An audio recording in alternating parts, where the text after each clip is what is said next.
Hello అండి. ఈరోజు మా వారు మటన్ దెబ్బ తెచ్చారనమాట. చాలా డేస్ అయిపోతుందని. సో, దీన్ని మంచిగా వాష్ చేసేసుకొని లాస్ట్‌లో ఉప్పుతో, పసుపుతో కూడా వాష్ చేసిన తర్వాత కుక్కర్‌లో వేసేసుకొని, ఒక పెద్ద ఉల్లిపాయ సన్నగా చాప్ చేసి, ఒక 3 గ్రీన్ చిల్లీస్ మధ్యలో కట్ చేసుకొని, సాల్ట్ ఉంటే సాల్ట్, కల్లుప్పు ఉంటే కల్లుప్పు మిక్స్ చేసేసి విజిల్స్‌కి అయితే పెట్టేసుకున్నాము. మంచిగా ఇదైపోయిద్దనమాట. ఒక 7 విజిల్స్‌కి ఓపెన్ చేసి చూస్తే ఇలా వాటర్ ఉన్నాయి. సో, అప్పుడు మనం ఏం చేయాలంటే కొబ్బరి పేస్ట్ అండ్ అల్లం వెల్లుల్లి పేస్ట్ కూడా యాడ్ చేసుకోవాలి. ఇందులోనే తగినంత కారం, కొద్దిగా పసుపు, కొద్దిగా సాల్ట్ యాడ్ చేస్తున్నాను. నేను ఫస్ట్‌లో యాడ్ చేశాను కాబట్టి కొద్దిగా ఆయిల్ యాడ్ చేసుకోవటమే. ఒకసారి మంచిగా కలిపేసుకొని మళ్ళీ మనం విజిల్స్‌కి ఒక 5 విజిల్స్‌కి పెట్టుకోవాలన్నమాట. కొత్తిమీర కూడా యాడ్ చేసుకుంటే సరిపోతుంది.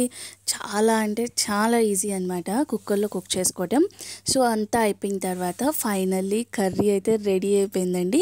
ఇందులో గరం మసాలా ఒక స్పూన్ యాడ్ చేసుకొని మంచిగా కలుపుకొని పక్కన పెట్టేసుకోవటమే. ఎవరైనా చాలా ఈజీగా బ్యాచిలర్స్ అయినా ఎప్పుడు నేర్చుకునే వాళ్ళైనా చాలా ఈజీగా కుక్ చేసుకోవచ్చు. ఇదన్నమాట. టేస్ట్ అయితే అద్దిరిపోయింది.